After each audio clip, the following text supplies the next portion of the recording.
बहनें ऐसे क्यों होती है? मैं आज अपनी बहन का ज़्यादा पसंद नहीं करता था क्योंकि शादी हो चुकी थी। लेकिन मैं कभी उसके घर नहीं गया, बस माता पिता ही उससे मिलने जाते थे। मुझे पता भी नहीं था वह कि किस हाल में है। वह कभी कभी मायके आती जाती समय मेरी माँ उसे घर का कुछ सामान भी दे देती। यह बात मेरी पत्नी को बिल्कुल पसंद नहीं थी। जब मैं भी मेरी माँ ऐसा करती, मेरी पत्नी आकर मुझसे शिकायत करने लगती, तुम्हारे माँ तुम्हारी कमाई कैसे उड़ा रही है? जब भी तुम्हारी बहन आती है उसे खाली हाथ जाने नहीं देती है, कुछ ना कुछ ज़रूर देती है। तुम अपने माँ को बता दो, यह सब नहीं चलेगा। पत्नी की बातें सुनकर मुझे भी गुस्सा आ गया। मैं माँ के पास गया और कहा, माँ यह सब क्या है? जब भी बहन घर आती तुम कभी साबुन, कभी चावल, कभी थैला, तो कभी दाल, कुछ भी देती हो। मेरी कमाई तुम दूसरों में उड़ाओगी, तुम्हें भी इस घर से निकाल दूंगा। बहन ने मेरी और माँ की बातें सुन ली। 1 घंटे बाद बहन के कमरे में आई और कहने लगी, भाई जरा रिक्शा ला दोगे? मुझे अपने घर जाना है। बहन की बात सुनकर मन ही मन में बहुत खुश हुआ, लेकिन दिखावा के लिए बहन से कहने लगा, थोड़े दिन और रुक जाती तो अच्छा होता। ले भैया, बच्चों की स्कूल की छुट्टियां ख़त्म हो गई है, अब मुझे घर जाना ही है। कल ही की स्कूल शुरू हो जाएगी। फिर वह चली गई। पिताजी के मरने के बाद घर का बंटवारा हुआ तो हम दोनों भाइयों ने आपस में बंटवारा कर लिया, लेकिन उसमें भी बहन को कुछ नहीं दिया। फिर भी वह खामोश रही, हमसे कोई शिकायत नहीं की। लेकिन हमारी माँ बहुत रोई और कहने लगी, बहन को कुछ दे दो। लेकिन हमने माँ की एक ना सुनी और माँ को डरा धमकाकर चुप रखा। अब बेचारी विधवा औरत, अगर हमें उसे घर से निकालते हैं तो कहाँ जाती, इसलिए चुप रहो।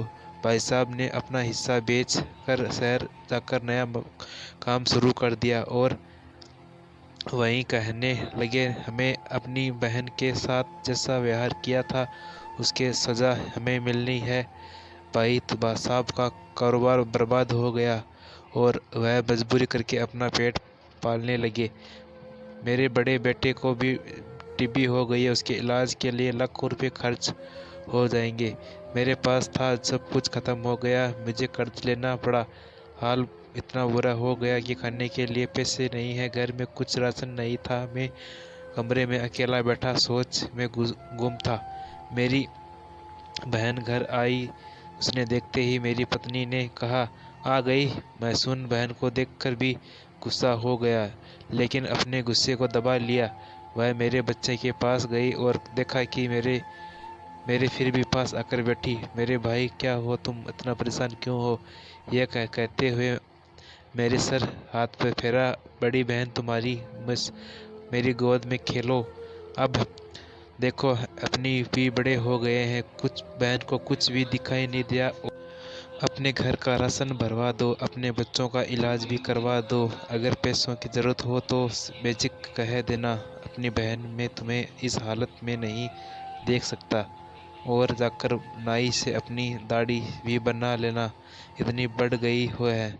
आश्चर्यचकित होकर बहन को देखे जा रहा था और वह कहने लगी, भाई इस कंगन के बारे में किसी को कहना है? मुझे मेरी कसम है। मुझे मेरे माथे को चूम और कहने लगी, अब मैं चलती हूँ। जीजाजी और बच्चे आते ही होंगे, आऊँगी मैं। अब पहली बार उसे घर के बाहर तक छोड़ने आया, देखा तो पैरों की चप्पल भी टूटी हुई थी। उसने कपड़े भी पूरी वही पुराने पहने हुए थे। मैं बस देखता रह गया और तो